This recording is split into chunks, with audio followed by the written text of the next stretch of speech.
This public school in Sao Caetano do Sul, a city on the industrial outskirts of São Paulo, was fully renovated a few years ago with sustainability in mind. Windows are large to allow for a lot of sunlight, and there is plenty of ventilation, reducing the need for electric lights and air conditioning. The outside grounds are permeable to facilitate drainage, and the playground was made with certified sustainable wood.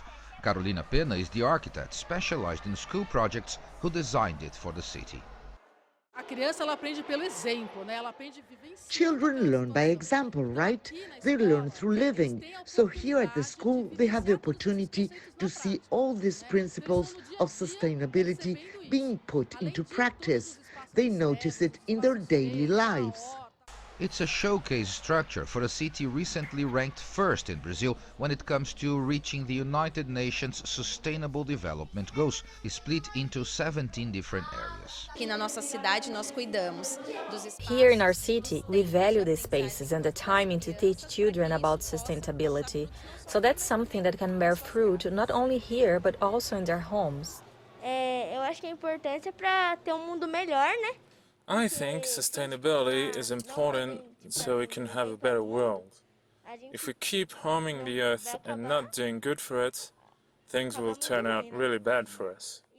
The mayor of Sao Caetano do Sul says that for the last couple of decades, sustainability has been a key principle in urban planning, and since 2020, the UN's specific goals have served as a guide for the administration's projects. We do it thinking of our legacy to allow us to dream that future generations will have a city that will be even better than what we have now.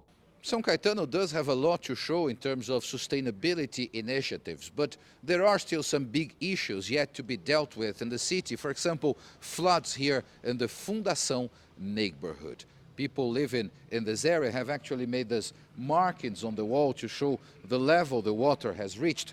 This one was in the flood in 2008 and this other one in 2019. The vice president of the Fundação Neighborhood Community Association showed us some footage of the last big disaster. Water flooded her and her neighbors' homes, a traumatic event that leaves people here on alert whenever there is heavy rain. Olha, eu não posso negar que São Caetano é uma cidade boa. I cannot deny that São Caetano is a good city to live in, but all cities have their problems, and for us, here the big one is the flooding.